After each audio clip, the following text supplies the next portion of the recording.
നമസ്കാരം. Revenue information ബ്യൂറോയിലേക്ക് സ്വാഗതം. Revenue വാർത്തകൾ.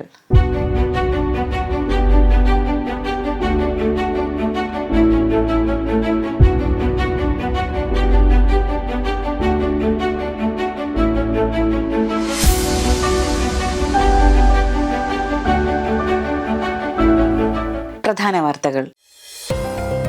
ഒല്ലൂർ കൂർക്കഞ്ചേരി സ്മാർട്ട് വില്ലേജ് ഓഫീസുകളുടെ ഉദ്ഘാടനം റവന്യൂ മന്ത്രി കെ രാജൻ നിർവഹിച്ചു. ഡിജിറ്റൽ റവന്യൂ കാർഡ് നവംബർ 1 പുറത്തിറക്കുമെന്ന് മന്ത്രി കെ രാജൻ. ഡിജിറ്റൽ റീസർവേ 7 ലക്ഷം ഹെക്ടർ ഭൂമിയിൽ അളവ് പൂർത്തിയായി. പരിസ്ഥിതി സംരക്ഷണം ജീവിതചര്യയാകണമെന്ന് റവന്യൂ മന്ത്രി. വാർത്തകൾ വിശദമായി. ഒല്ലൂർ കൂർക്കഞ്ചേരി സ്മാർട്ട് വില്ലേജ് ഓഫീസുകളുടെ ഉദ്ഘാടനം മന്ത്രി കെ രാജൻ നിർവഹിച്ചു. ഡിജിറ്റൽ റവന്യൂ കാർഡ് നവംബർ 1 പുറത്തിറക്കുമെന്ന് റവന്യൂ ഭവന നിർമ്മാണ വകുപ്പ് മന്ത്രി കെ രാജൻ. ഒല്ലൂർ കൂർക്കഞ്ചേരി സ്മാർട്ട് വില്ലേജ് ഓഫീസുകളുടെ ഉദ്ഘാടനം നിർവഹിച്ച് സംസാരിക്കുകയായിരുന്നു മന്ത്രി. കേരളത്തിൽ ഡിജിറ്റൽ റീസർവേ കഴിഞ്ഞ വില്ലേജുകളിലാണ് കാർഡ് നൽകി തുടങ്ങുകയെന്ന് മന്ത്രി പറഞ്ഞു. ഒരു വില്ലേജ് ഓഫീസിൽ നിന്ന് ലഭിക്കേണ്ട ഭൂമി, കെട്ടിട ബാധ്യത സംബന്ധമായ സേവനങ്ങളെല്ലാം ATM കാർഡ് പോലെയുള്ള 10 ഡിജിറ്റൽ നമ്പറുള്ള കാർഡിലൂടെ അറിയാൻ കഴിയും. QR കോഡും ചിപ്പുമുള്ള റവന്യൂ ഡിജിറ്റൽ കാർഡ് വരുന്നതോടുകൂടി റവന്യൂ വകുപ്പിൽ നിന്ന് കിട്ടാവുന്ന സേവനങ്ങൾ എളുപ്പത്തിൽ ലഭ്യമാകും. ഇന്ന് റവന്യൂ വകുപ്പിന്റെ ഒരുവിധം എല്ലാ ഓഫീസുകളും ഡിജിറ്റലായിട്ടുണ്ട്. 21ഓളം സർട്ടിഫിക്കറ്റുകളും ഡിജിറ്റൽ സേവനത്തിലൂടെ ലഭ്യമാണെന്നും മന്ത്രി കൂട്ടിച്ചേർത്തു. ഭൂമിയെക്കുറിച്ചുള്ള വിവരങ്ങൾ അറിയുന്നതിന് രജിസ്ട്രേഷൻ, റവന്യൂ, സർവേ എന്നീ 3 വകുപ്പുകളിൽ നിന്ന് ലഭ്യമാകുന്ന 14 വിവരങ്ങൾ അടങ്ങുന്ന എൻ്റെ ഭൂമി എന്ന പോർട്ടൽ ലോകത്തിനു മുൻപിൽ അത്ഭുതകരമായ മാറ്റത്തിന് വഴിയൊരുക്കുകയാണെന്നും മന്ത്രി പറഞ്ഞു. സർക്കാരിന്റെ 2022-23 പ്ലാൻ സ്കീമിൽ ഉൾപ്പെടുത്തി 50 ലക്ഷം രൂപ വിനിയോഗിച്ചാണ് കൂർക്കഞ്ചേരി സ്മാർട്ട് വില്ലേജ് ഓഫീസ് നിർമ്മിച്ചത്. ഡിജിറ്റൽ റീസർവേ 7 ലക്ഷം ഹെക്ടർ ഭൂമിയിൽ അളവ് പൂർത്തിയായി. പ്രതികൂല കാലാവസ്ഥയിലും ഡിജിറ്റൽ റീസർവേ പ്രവർത്തനങ്ങളിൽ ഗണ്യമായ പുരോഗതിയാണ് കൈവരിച്ചത്. 1ാം ഘട്ടത്തിൽ സർവേ പൂർത്തിയായ 200 വില്ലേജുകളിലെയും 2ാം ഘട്ടത്തിൽ ഫീൽഡ് സർവേ ആരംഭിച്ച 223 വില്ലേജുകളിലെ 101 വില്ലേജുകളിലും 3ാം ഘട്ടത്തിൽ ഫീൽഡ് സർവേ തുടങ്ങിയ 65 വില്ലേജുകളിലെ 6 എണ്ണത്തിലും സർവേ പൂർത്തിയായി. ഇതോടെ സർവേ അതിരടയാള നിയമത്തിലെ 9(2) വിജ്ഞാപനം നടത്തിയ വില്ലേജുകൾ 307 ആയി. വിവിധ ജില്ലകളിലെ 488 വില്ലേജുകളിലായി 7.22 ലക്ഷം ഹെക്ടർ ഭൂമിയിലാണ് അളവ് പൂർത്തിയായത്. അളവ് പൂർത്തിയായ കൈവശങ്ങളുടെ എണ്ണം 53.23 ലക്ഷമായി. 2022 നവംബർ 1 തിരുവനന്തപുരം ടാഗോർ തിയേറ്ററിൽ മുഖ്യമന്ത്രി പിണറായി വിജയനാണ് ഡിജിറ്റൽ റീസർവേയുടെ 1ാം ഘട്ടത്തിന്റെ ഉദ്ഘാടനം നിർവഹിച്ചത്. ഡിജിറ്റൽ റീസർവേ പൂർത്തിയായ കാസർഗോഡ് ഉജ്ജാർ ഉൾവാർ വില്ലേജിലും കൊല്ലം ജില്ലയിലെ മങ്ങാട് വില്ലേജിലും സർവേ രേഖകൾ റവന്യൂ ഭരണത്തിന് കൈമാറുന്നതിന് നടപടികളായി. 3 ഘട്ടങ്ങളിലായി നടന്ന ഡിജിറ്റൽ റീസർവേ പ്രവർത്തനങ്ങളിൽ ജൂൺ 4 വരെ 53,23,109 പാർസലുകളിൽ ഭൂമിയുടെ അളവ് പൂർത്തിയായി. ആകെ 7,21,795.6 ഹെക്ടറിലാണ് ഭൂമിയുടെ അളവ് പൂർത്തിയായത്. ഡിജിറ്റൽ സർവേ പൂർത്തിയായ വില്ലേജുകളിൽ നവംബർ 1 മുതൽ പ്രോപ്പർട്ടി കാർഡുകൾ വിതരണം ചെയ്യുന്നതിനുള്ള നടപടികളും പുരോഗമിക്കുകയാണ്. പരിസ്ഥിതി സംരക്ഷണം ജീവിതചര്യയുടെ ഭാഗമാകണമെന്ന് റവന്യൂ ഭവന നിർമ്മാണ വകുപ്പ് മന്ത്രി കെ രാജൻ അഭിപ്രായപ്പെട്ടു.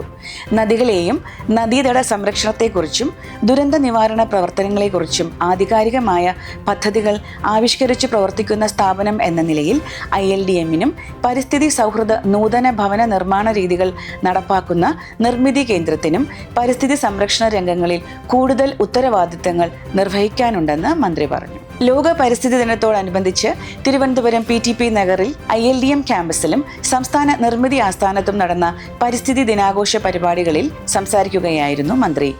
ILDM-ൽ നടന്ന ചടങ്ങിൽ director administration Jacob George, academics director Jayamohan, ജീവനക്കാർ, വിദ്യാർത്ഥികൾ തുടങ്ങിയവർ സന്നിഹിതരായിരുന്നു. നിർമ്മിതി കേന്ദ്രം ക്യാമ്പസിൽ നടന്ന ചടങ്ങിൽ നിർമ്മിതി കേന്ദ്രം ഡയറക്ടർ ഡോക്ടർ ഫെബി വർഗീസ്, നിർമ്മിതി കേന്ദ്രം ജീവനക്കാർ തുടങ്ങിയവർ പങ്കെടുത്തു. ദുരന്തപൂർവ്വ ദുരന്താനന്തര പ്രവർത്തനങ്ങളിൽ ജില്ലാ ദുരന്ത നിവാരണ അതോറിറ്റിയുമായി സഹകരിച്ച് പ്രവർത്തിക്കുന്നതിനായി എറണാകുളം ജില്ലയിൽ രൂപീകരിച്ചിട്ടുള്ള ഇന്റർ ഏജൻസി ഗ്രൂപ്പ് IAG പുനഃസംഘടിപ്പിക്കുന്നതിനുള്ള അപേക്ഷകൾ ക്ഷണിക്കുന്നു. വിവിധ സേവന മേഖലകളിൽ പ്രാവീണ്യമുള്ളതും ജില്ലയിൽ പ്രവർത്തിക്കുന്നതുമായ സന്നദ്ധ സംഘടനകളാണ് അപേക്ഷിക്കേണ്ടത്. സർക്കാരിതര സംഘടനകൾ, സിവിൽ സൊസൈറ്റി ഓർഗനൈസേഷനുകൾ, മറ്റ് സന്നദ്ധ സംഘടനകൾ എന്നിവ ജില്ലയുടെ സമഗ്ര ദുരന്ത നിവാരണ പ്രവർത്തനങ്ങളിൽ സജീവമായി പങ്കെടുക്കുന്നതിനും സംഭാവന ചെയ്യുന്നതിനും വേണ്ടിയുള്ള ഒരു സുപ്രധാന സഹകരണ വേദിയായി IAG പ്രവർത്തിക്കുന്നു. ദുരന്തപൂർവ്വ ദുരന്താനന്തര പ്രവർത്തനങ്ങളിൽ ജില്ലാ ദുരന്ത നിവാരണ അതോറിറ്റിയുമായി സഹകരിക്കാൻ താൽപ്പര്യമുള്ള സംഘടനകൾക്ക് അപേക്ഷിക്കാവുന്നതാണ്. താൽപ്പര്യമുള്ളവർ എറണാകുളം ജില്ലാ കളക്ടറേറ്റിലെ ജില്ലാ ദുരന്ത നിവാരണ അതോറിറ്റി ഓഫീസുമായി ബന്ധപ്പെടേണ്ടതാണ്. അപേക്ഷ സമർപ്പിക്കേണ്ട അവസാന തീയതി 2025 ജൂൺ 10. ബ്ലോക്ക് തലത്തിൽ സ്പർശം 2025 സേവന ക്യാമ്പുകൾ സംഘടിപ്പിക്കുന്നു. പാലക്കാട് ജില്ലാ ഭരണകൂടവും ജില്ലയിലെ വിവിധ ബ്ലോക്ക് പഞ്ചായത്തുകളും കേരള സോഷ്യൽ സെക്യൂരിറ്റി മിഷനും സാമൂഹ്യനീതി വകുപ്പും സംയുക്തമായി സ്പർശം 2025 എന്ന പേരിൽ ജില്ലയിലെ വിവിധ ബ്ലോക്കുകളിൽ പ്രത്യേക സേവന ക്യാമ്പുകൾ ജൂൺ 3 മുതൽ 20 വരെ സംഘടിപ്പിക്കുന്നു. ഭിന്നശേഷിക്കാർക്കും വയോജനങ്ങൾക്കും ആവശ്യാനുസൃതമായി കൃത്രിമ അവയവങ്ങളും സഹായോപകരണങ്ങളും നൽകുന്നത് ക്യാമ്പിന്റെ പ്രധാന ലക്ഷ്യമാണ്. കൂടാതെ UDID, UHID രജിസ്ട്രേഷൻ, ആധാർ സേവനങ്ങൾ, മോട്ടോറൈസ്ഡ് ട്രൈസൈക്കിൾ ലേണിംഗ് ലൈസൻസ്, വിവിധ സർക്കാർ ക്ഷേമ പദ്ധതികളിലേക്കുള്ള രജിസ്ട്രേഷനുകൾ തുടങ്ങി നിരവധി സേവനങ്ങൾ ക്യാമ്പിൽ ലഭ്യമാകും. സേവനങ്ങൾക്ക് അർഹരായ ഭിന്നശേഷിക്കാർ UDID card, Aadhaar card, BPL card അല്ലെങ്കിൽ വരുമാന സർട്ടിഫിക്കറ്റ്, ഫോട്ടോ എന്നിവയും, പ്രതിമാസ വരുമാനം 22,500 താഴെയുള്ള സീനിയർ സിറ്റിസൺ ആയവർ ആധാർ കാർഡ്, BPL കാർഡ് അല്ലെങ്കിൽ വരുമാന സർട്ടിഫിക്കറ്റ്, പ്രായം തെളിയിക്കുന്ന രേഖകൾ, ഫോട്ടോ എന്നിവ സഹിതം ഹാജരാകേണ്ടതാണ്. കൊല്ലം ജില്ലയിൽ ട്രോളിംഗ് നിരോധനം ജൂൺ 9 അർദ്ധരാത്രി മുതലെന്ന് ജില്ലാ കളക്ടർ. ഈ വർഷത്തെ ട്രോളിംഗ് നിരോധനം ജൂൺ 9 അർദ്ധരാത്രി മുതലാണെന്ന് ജില്ലാ കളക്ടർ പ്രഖ്യാപിച്ചു. ജൂലൈ 31 വരെ നീളുന്ന 52 ദിവസമാണ് നിരോധന കാലയളവ്.